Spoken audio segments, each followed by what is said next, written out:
بسم اللہ الرحمن الرحیم۔ آج میں بات کروں گا، اکثر لوگ مجھے فون کرتے ہیں کہ ہمیں نگینہ پتھر راس نہیں آتا۔ آپ کو نگینہ راس کیوں نہ آیا؟ کیا آپ نے کسی دوست کی انگلی سے زبردستی اتار کر یا مانگ کر تو اسے نہیں پہنا؟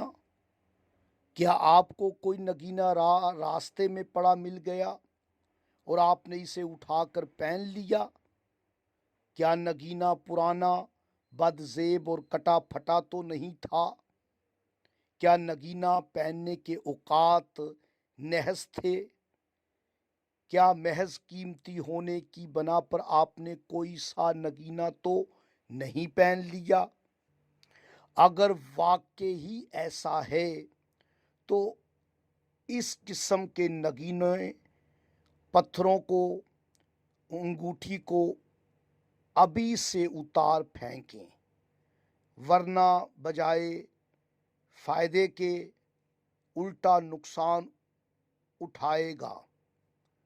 اپنی مرضی کرنے سے بہتر ہے کسی لائق جفار سے، عامل سے، با علم شخص سے مشورہ کر لیا جائے، اور ایک سے زائد نگینے بغیر کسی معقول وجہ کے پہننا بھی نقصان کا باعث ہوتا ہے۔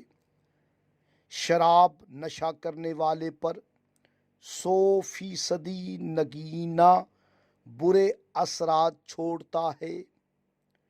فیروزہ، حقیق، در نجف، یاقوت اور حدید چینی کی انگوٹھیاں پہننے والے کو چاہیے کہ باوضو رہیں، نہیں تو پاک ضرور رہیں، کیونکہ یہ نگینہ آل محمد کی حمد و ثنا کرتے ہیں۔